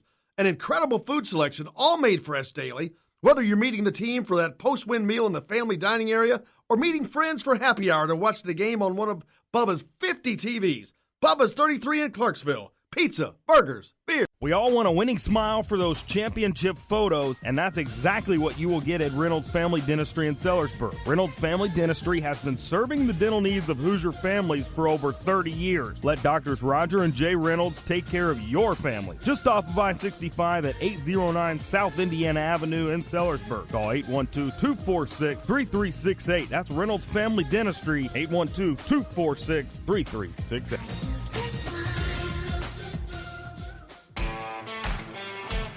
Now that warm weather has arrived, it's time to hit the links, and there's no better place than the Golf Club at Eagle Point in Bloomington. Voted best golf course by the readers of the Bloomington Herald-Times, the Golf Club at Eagle Point is under new ownership, has new fairways and bunkers, and it's open to the public. When the round's over, there's cold beer and a full menu at the Eagle Point Pub and Bistro. Call 812-824-1100 to make it tea time. That's 812-824-1100. The Golf Club at Eagle Point in Bloomington. This is AJ Moye. This is Dan Dockett. Hey, this is Michael Lewis, former Indiana basketball player. This is Indiana football coach Tom Allen. This is Jim Coyle with the Indiana Sports Beat. You can always like and follow us on Facebook. Always follow the show rebroadcast on iTunes, Google Play, iHeartRadio, Spotify. TheDailyHoosier.com is a great place to sign up for each and every day, or, of course, on 97.7 The Ref in Evansville. For the best recycling and waste removal service, turn to the area's leader, Sweetland Waste Removal and Recycling, a homegrown company serving southern Indiana since 1995. Sweetland Waste Removal and Recycling serves Floyd, Clark, Harrison, and Washington counties. For excellent service and peace of mind, call Sweetland Waste Removal and Recycling today at 812-944-5642. That's 812-944-5642. Keep life sweet with Sweetland Waste Removal and Recycling. I'm Rain Shaddy, and I'm a Hoosier.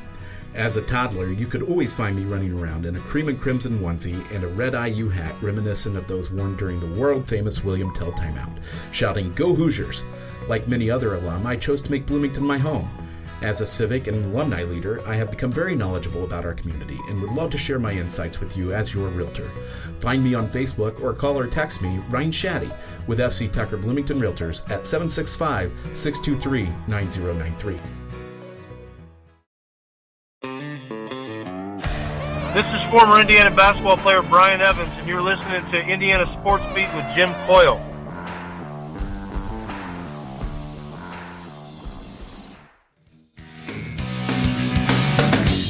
I heard it all before. So don't knock at my door. Welcome back to Indiana Sports Beat with Coyle Leary here on Wednesday, coming to you from the Golf Club at Eagle Point Studios. Whew, man, great show, but man, that was a short night. Yep, it was, and it was a restless sleeping night. Got home late, restless sleeping night. Woke up to the feeling of I don't know. I felt like we lost, but we didn't. We won. What's it like as the players? For the players, they got back at what time? Was it 4 in the morning? No, yeah, probably. I mean, maybe you think they got back that? I know they tried. They get them out of there in a hurry. Yeah, get out of there in a hurry. I mean, as soon as you leave that press conference, I mean, you go run through a shower and get on the bus as quick as possible. But I mean, in New York City, it's probably an hour trip just to the airport. Yeah, and then you got another hour and a half. Loading that plane takes a little bit, and they fly to Indianapolis, or do they fly to Bloomington or Indianapolis? No, yeah, they fly to Indianapolis. Or I mean, they fly to Bloomington. So yeah, you're looking at probably 4:35 with this late night game, and they got school today. That's was Coach Knight's. That's one of the things he loved to do was that 8 a.m. class that you had. Because we had practice every day at 3:00, so we had to have all of your latest class you could take was that 1:00 class. So we had to take everything between 8 and 1:00 in the afternoon. So we almost always had an 8:00 class, and boy, he loved to have somebody show up to make sure you were at that 8 a.m. class the next day. Didn't trust you? Killer. He did not know. Well, rightfully so, because I was going to say you get home if you know what it is. I mean, look at how tired. I know we're old fat guys right now, but think about playing in a basketball game last night and then getting home at 5 a.m. and trying to go to sleep for 2 hours and then I'm going to class. I mean, it's not all roses. No, it usually isn't. I certainly would not want to have to go. I mean, I remember when I was in school. I mean, that's the one thing I did do is I went to class. I took notes. I didn't like to study, but I went to class. And I took so good much notes. On the reading and writing, but that reading and writing stuff that was kind of over. Who all needs all that fancy arithmetic and figurings and such. Yeah, but I mean, you are rewarded for that. So I don't want to make that sound like you're, that's a negative. You get your school paid for, and there's a lot of good perks that come along with it. So that's just one of the negatives. Is got to get up early. Yes, and then as I talked about the short turnaround, and what we're talking about right now just rolls right into that. This short turnaround is is started, but man, it's going to take an entire day just to get back to regular. And then but you don't get, do they have the day off today? There's no way, right? They still got to practice. Yeah. They will not have a day off today. Now they probably, they won't go insanely hard. They'll watch a lot of film, I would guess. Which has got to be extremely hard to do when you get in at 5 a.m. Well, trust me, the coaching staff, I would honestly be surprised if the coaching staff went home. They probably stayed and watched. If they did, they're probably back there by 7 or 8 in the morning watching that film. With technology today, heck, they probably watched it on the plane on the way back, knowing the way things are today. But, they'll watch a lot of film, watch a lot of correctable errors, and, they'll probably get their blood flowing, get out and shoot a little bit and work on some things and start talking about Nebraska. I would say they'll really dive into the game planning for Nebraska starting tomorrow. Hey, before I forget, Friday night, don't forget that. After the game with Todd Leary, Indiana tips off at 8 o'clock against Nebraska, getting back to a little Big Ten play, and we'll be at Yogi's immediately following for after the game with Todd Leary. Please feel free to come out and join us if you like, but if not, make sure you catch the broadcast someplace. That'd be an early show for us. I'm telling you, it's early show, 10 p.m. That'll be an early show. That ain't no mountain ain't no hill for a mountain climber, baby. Yep. Share the show, man. Make sure you share the show for us. We appreciate if you do that. And if you find us on Facebook, like and follow us there and all the places. We're our YouTube channel, all that stuff. It really helps, and we appreciate you guys very much. We appreciate y'all way more than you know. We've got a great legion of fans, and we appreciate each and every one of you guys. We appreciate the texts. We appreciate you guys being on with us late last night. That I'm still so impressed with everybody after last night. That's a tough deal. And, man, they were there in droves. Yep, they were everywhere. Hey, Jake, thanks for reminding us to share the show. This just came in. The guys that you play pickup basketball with said they wish you would share the rock a little bit more. Boom! Bingo. Oh.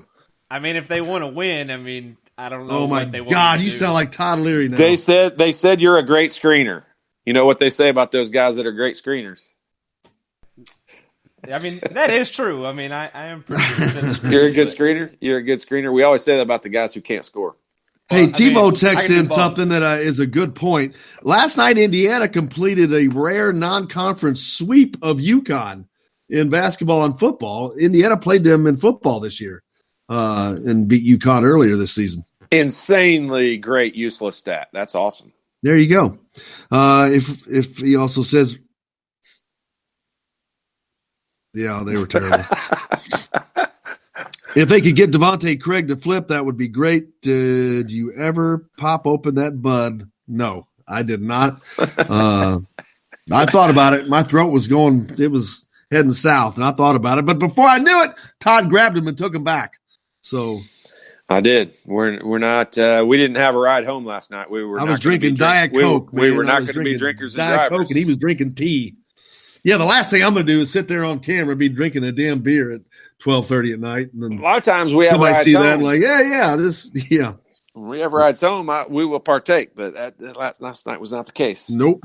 And I knew it was going to be an early day start to it. So, but man, looking forward to seeing Indiana get back in action on Friday. Tonight, looking forward to the women's team. I wish I could go up there to that. I just love being in venues like that.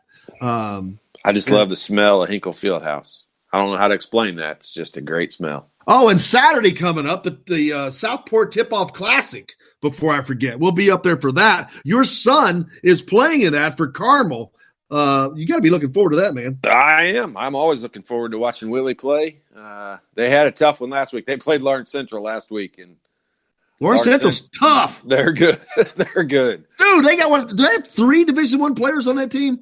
Well, they've got 2 seniors. One of them's a sophomore that's the brother of the kid going to Louisville. So, yes, they have 3 Division I teams on there. He'll go Division I for sure. He's 6'8" also. But, the little guard they have, the pack guard, the little guard that they have, I think they said he's going to Kansas State. He's the real deal. He's legit. Yep. He's small. He's a short little guy, but he is he can do everything with the basketball. He's a good defender. Like he's the real deal. So I'm surprised, even though Indiana Archie screwed up that one. He screwed the pooch on that deal. He waited way too long to recruit that kid. But even with that, his commitment to Kansas State came a little sudden, I thought as well. But I thought that they still may be able to get that kid to flip. I'm like, why would you go to Kansas State if you have the opportunity to go to someplace better? And maybe it's not viewed as being better. I don't know any of the details with his recruiting or any of that stuff. I wish I did. I had never seen him play prior. And to on top of it, you know who he's going to be playing for? Who that? One of the biggest crybabies around, Bruce Weber. Bruce Weber, yeah. Big ass crybaby Bruce Weber. I'm like, oh my God, that would drive me nuts. Yeah, well, I mean, Bruce Weber comes from a long line of crybabies. Yeah. Well, who else is in that line? Gene Katie. Gene Katie and Bill Self, aren't those good? Didn't he come from there? Didn't know Bill Self took over after him, right? Yeah. I think so. I don't know. Yeah, Bruce Weber is a Purdue guy for a long time, and that's just my way to throw a dig in on Purdue. You know, I love Gene Katie. Bruce Weber was the Purdue guy? Yeah. Illinois. Wasn't he at Purdue before that? No. Well, if he was, it was as an assistant. Yeah, he was an assistant. That's what I didn't know that. He was an assistant under Katie. I don't remember that. That's Am I cool. wrong? No. You're probably right. I just don't remember that. Absolutely, I don't remember it either way. So you're probably exactly right. I don't know that I even knew that or forgotten it. But yeah. Oh my gosh, what a whiny! Golly, it would drive me insane. It was almost fun to watch him whine. He is a whiner. That's I mean, gee whiz. And the Eric Gordon thing was just the end for me. I'm like, somebody shut this guy up. I forgot all about that. Yeah. Never seen a coach whine and complain and cry like he did over that. I'm like, dude, the kid's from Indiana. It's where he wanted to go originally. Why are you whining other than you lost a badass player? He was an assistant coach at Purdue for 18 years. Wow. Yeah. And then he went to Southern Illinois, and Matt Painter worked for him at Southern Illinois. And then he left for the Illinois job, and Matt Painter got the Southern Illinois job. Well, Matt Painter's not a whiner. We can say that. No, Matt Painter's awesome. He's great. I just wanted to throw a dig in on Purdue. I don't think that they're whiners. Weber is definitely a whiner. Katie was a whiner with the referees, without a doubt. Great coach, but he was a whiner without a doubt. The scowl. Yep. He used to throw that coat. Man, that used to be hilarious. You always knew you were successful when you got him to throw that coat down. Man, we appreciate everybody joining. Oh, man, my voice he's on edge. It's on edge. Yeah, we need you to take a nap. I need a whole lot of things. We got more coming up tomorrow. Tomorrow's Thursday. Let's see. On Thursday, we'll be joined by Dustin Schutte from Saturday Tradition. We'll catch up get caught up on the Big Ten overall as we're heading into the bowl season and the preparation that goes into all that. And when you, I know playing basketball is different than football, but when you have this long wait, like the bowl game coming up, how difficult, because they're not going to practice the whole time. I think they get a week off, and then they had last week off. Yeah, they had last week off. Then they're going to get some days off for Christmas. Since it's at the end of the season, is it just pretty much easy to stay in the rhythm of where you are, or does that disruption hurt it a little bit? Yeah, I'm going to guess it would, it'd be weird. Obviously, I didn't play football, and this long break I've never really understood why they have it this way and why they have such long. I understand playing at the holidays, but I don't really understand, why they finished the season earlier. Why don't they start a little bit later? I don't necessarily get that, but it does give every team a chance to be healthy, to heal and get better. It does. I agree with that, and so that's a good thing. It is. It would have to be difficult, to not have any games, any game-like situations for that long a period of time. So, and it's a weird sport if you think about it. In no other sport do we watch the regular season come to a close and it not move immediately to a tournament or whatever. A tournament, right? And now we just got this hiatus of 3 weeks or sometimes 4 weeks And back in the day, it seemed like it was even longer. But think about it. Like the teams that are playing in the national championship and the Final Four, I mean, they're going to play on December the 28th. And then the two winners are not going to play again until January 13th. And so they've got another mini break after that one of more than 2 weeks. So it's a weird setup the way that it is. I would, I think you probably get used to it. Yeah, it'd probably be difficult as a freshman to kind of figure out how that's the case, and figure out how to deal with it. But that's what the upperclassmen are for. That's what the coaching staff is for. They help you understand how to deal with those things. And I'm sure it's not as big a deal as we're making it out to be. It sure seems weird to take that long a break. Yeah, but I sure do love bowl season. It's fun, man. That's why we're basketball guys, because we don't understand football. I understand football. Yeah, you think you understand football. Oh, please. Homie, I played football. Well, we'll just imagine you were great. Just think Walter Payton or something like that. A combination between J.J. Watt and Walter Payton. That's it, exactly. You nailed it. All right. Nailed it. Man, he's awesome. Man, we appreciate everybody joining us. Like I said, Friday night, don't forget, after the game with Todd Leary, once the game concludes, the tip, 8 o'clock as Indiana takes on Nebraska. So we'll be with you after the game live from Yogi's, brought to you by Best Beer Incorporated. We appreciate them, by the way. If you're having a beer in Bloomington, more likely than not, it's coming from Best Beer Inc. And we can't thank them enough. We appreciate them for being a part of after the game. So looking forward to that as well. Looking forward to getting back to Yogi's and having me some more chicken tenders, man. You are going to turn into a chicken tender. They're great. Between that or Cajun the ranch. Cajun ranch sauce is just I could almost drink it with a straw. I'm pretty sure I've seen you at least with a spoon or dipping your fork into it, minus the chicken. We're getting close to that. Thanks a lot to everybody for joining us today. We greatly appreciate you. Thanks to Matt Weaver. We got to hear from Archie Miller, Joey Brunk, and Justin Smith as well. So looking forward to that. Looking forward to getting back at this tomorrow. Jake kept us on the track. We appreciate you, and always a pleasure, Todd. Pass the ball, Jake. Pass the rock. Until tomorrow, I'm Jim Coyle for Todd Leary and Jake. I will see you on the radio.